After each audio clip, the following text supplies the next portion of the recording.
চুলগুলি অযত্ন বিন্যস্ত, এলোমেলো উড়ছে মোলায়েম কেশগুচ্ছ। উচ্ছ্বাসী সাগরের হাওয়ায় সমুদ্রের ছায়া পড়ে তার চোখে। সমুদ্রের ওই আশ্চর্য নীলের মতো তার চোখও ঠিকরে দিচ্ছে তীব্র রঙের ছটা।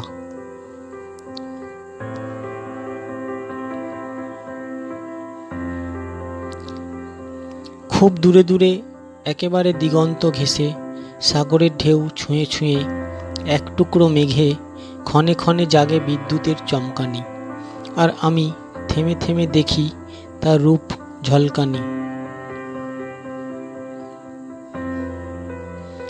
মনে হয় সে এত কাছে, যেন তার হৃদস্পন্দন শুনতে পাই। কেমন উদ্গত আবেগে তার লাবণ্য, দীপ্তি, সৌরভে সুগন্ধি নিঃশ্বাসের মদিরায় মনে জেগে ওঠে নেশা। এই তো প্রথম এমন করে নারী ও সমুদ্র দেখা।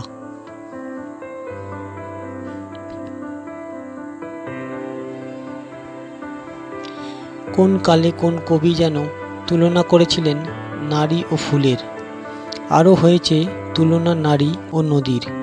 আর এই ক্ষণে বলে ওঠে আমার উন্মত্ত মন, রুদ্র উদ্বেলিত নারীর একমাত্র তুলনা ওই উচ্ছ্বসিত সমুদ্র। তুমি কি চোখের ভাষা পড়তে পারো? তুমি একদিন জানতে চেয়েছিলে আমি তোমাকে কতটুকু ভালোবাসি। প্রিয়তমা আমার, সমুদ্রের গভীরতা সেও তো মেপে ফেলা যায়।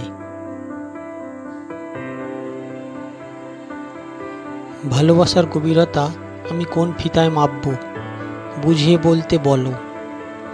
আমাদের জানা কোনো ভাষায় বলতে গেলেও তা কেমন যেন দুর্বোধ্য হয়ে ওঠে। আমি বরং শাশ্বত ভাষাতেই বলি। কোন সে ভাষা? শব্দের পিঠে শব্দ জুড়ে নয়, ধ্বনির পর ধ্বনি উচ্চারিত করে নয়, চোখে চোখ রেখে নির্বাক সে ভাষা। কোমল প্রাণ আমার, তুমি কি চোখের ভাষা পড়তে পারো? তোমার তীক্ষ্ণ দৃষ্টি দিয়ে আমার চোখ ভেদ করে হৃদয় ছুঁয়ে দেখো। মহাসাগরের সুনীল স্বচ্ছ জলের মতোই আমার ভালোবাসা সত্য।